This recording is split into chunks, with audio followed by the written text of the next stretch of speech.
வணக்கம்.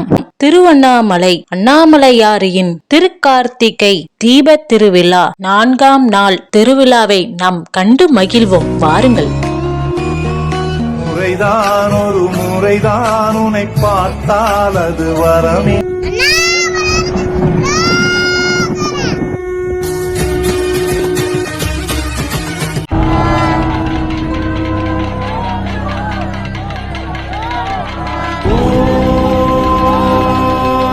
அந்த காலத்துல அடியும் முடியும் காணாமல் நின்ற ஒரே இடம் எதுனா அந்த அண்ணாமலை என்கிற அந்த சாம்பல் மலைதான் மலை. சிவபெருமான் அடிமுடி காணாமல் வானத்துக்கும் பூமிக்கும் போனாரா?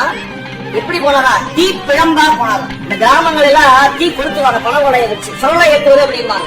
பணவளைய அந்த தீ என்னாவும் அப்படியே வானத்துக்கும் பூமிக்கும் அப்படியே முழங்கும். அது எரிஞ்ச உடனேயே அந்த சாம்பல் அப்படியே மலை மாதிரி அப்படி புனியும். இதுதான் உதாரணம். திருவண்ணாமலையுடைய தத்துவமே அதுதான். சாமி தீ பிழம்பா இருந்தார். அந்த தீப்பிழம்பு அணைஞ்ச போது அவர் அப்படியே சாம்பலாக மாறினார். சாமி இந்த இடத்துலதான் தீப்பிழம்பா வந்தாருங்கிறதுக்கு அடையாளத்துக்காகத்தான் அந்த மலைக்கு மேல ஏறி அந்த உச்சியில 12 நாள் விளக்க ஏற்றுறோம், ஜோதியை ஏற்றுறோம்.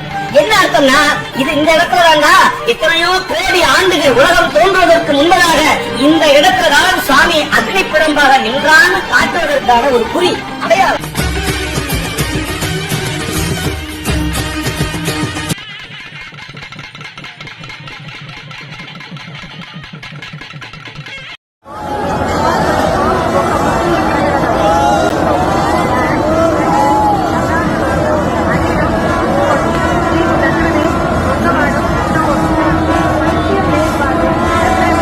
அண்ணாமலையானுக்கு அரோகரா, உண்ணாமலையானுக்கு அரோகரா.